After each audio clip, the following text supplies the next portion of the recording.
Hello, नमस्कार दोस्तों। आज हम फिर से बात करने वाले हैं प्रोटीन ई कवर्स टेक्नोलॉजी के स्टॉक के बारे में और जानेंगे इसके इम्पोर्टेंट सपोर्ट और टारगेट के बारे में।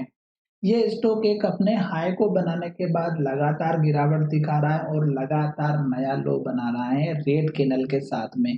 तो क्या हमें इंतजार करना चाहिए सपोर्ट लेवल का? बिल्कुल दोस्तों, स्टॉक में सपोर्ट लेवल का इंतजार करना चाहिए, क्योंकि जब तक स्टॉक हमारा इस तरह की रेड कैंडल बनाएगा, लगातार लो बनाएगा, तो हमें वेट करना चाहिए।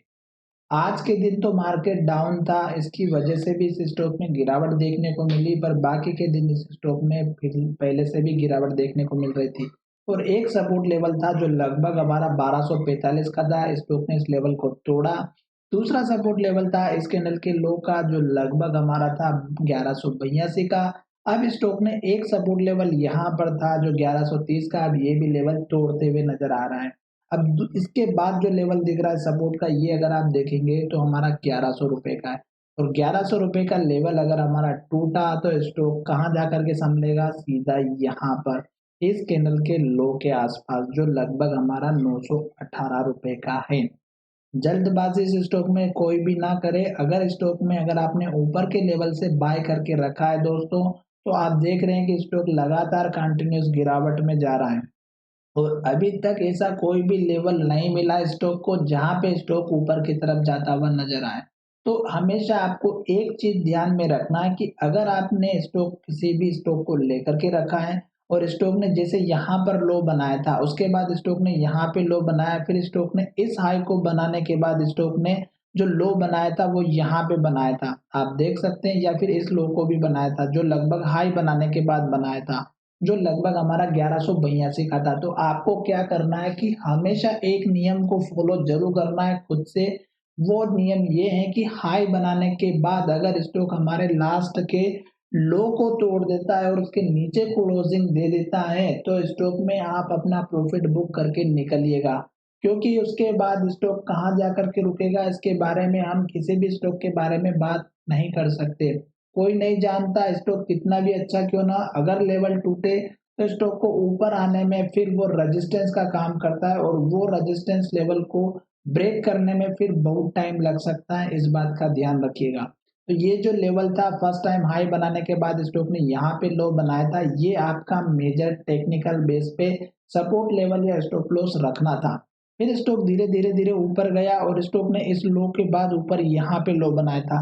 तो आप चाहते तो यहाँ पे भी लो का स्टॉप लॉस रख सकते हैं। और स्टॉक ने क्या किया था, जब इस हाई को ब्रेक करके नया हाई यहाँ पे बनाया था 1700 रुपए का, और जब स्टॉक गिर रहा था तो स्टॉक ने इस सपोर्ट लेवल पर, इस रेजिस्टेंस लेवल पर जो कि 1350 का था, स्टॉक ने यहाँ पर सपोर्ट लेने की कोशिश की और स्टॉक ने यहाँ पे लिया भी। पर स्टॉक दूसरे दिन अगर आप देखेंगे तो स्टॉक इस कैंडल के ग्रीन कैंडल के हाई को ब्रेक नहीं कर पाया और स्टॉक ने रेड कैंडल बना दिया। तो इसका मतलब ये था कि स्टॉक ने जो क्लोजिंग दी थी इस रेड कैंडल में, ये हमारी जो है लो के पास थी।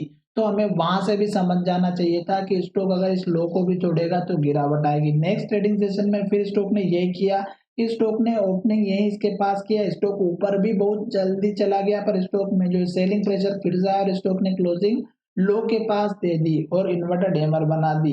पर स्टॉक में देखिएगा दोबारा अगर आप देखेंगे तो इस तीनों कैंडल के लो को आप देखिएगा सेम टू सेम बना, और स्टॉक जब नेक्स्ट ट्रेडिंग सेशन में फिर स्टॉक ओपन हुआ, थोड़ा-सा ऊपर गया और स्टॉक में फिर से गिरावट आई, इस लो को तोड़ा और ये लो जब तोड़ा तो ये रेजिस्टेंस लेवल हमारा जो था वो टूट करके नीचे की तरफ शिफ्ट होता हुआ चला गया स्टॉक, और फिर धीरे-धीरे यहाँ पे संभलने की कोशिश की, पर स्टॉक में ऐसा नहीं हुआ।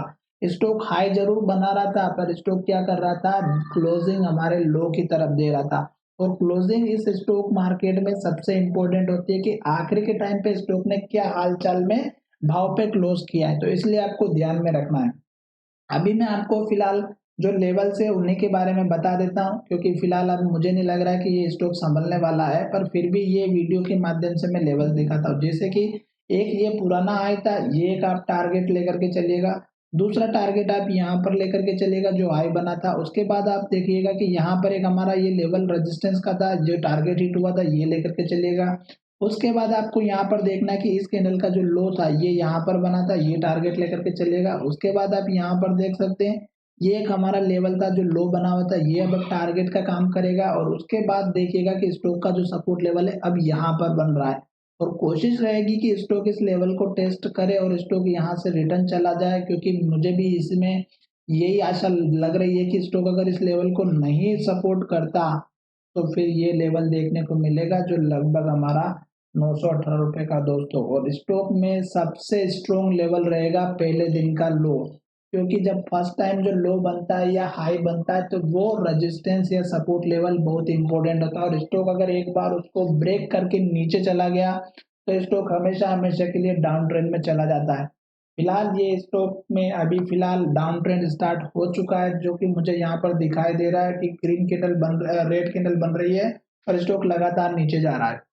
फिलहाल बाय सेल की कोई एडवाइस नहीं है, ये वीडियो केवल आपकी एजुकेशन के लिए। आशा करता हूँ कि वीडियो में जो मैंने एक एक चीज समझाई है वो आपको समझ में आ गई होगी। अगर वीडियो समझ में आ गया है तो लाइक जरूर कीजिएगा, जितने व्यू होने चाहिए इतने लाइक होने चाहिए दोस्तों, ताकि मैं कल भी आपके साथ में इसी वीडियो के ऊपर बना रहा हूँ। धन्यवाद, मिलेंगे नए वीडियो में।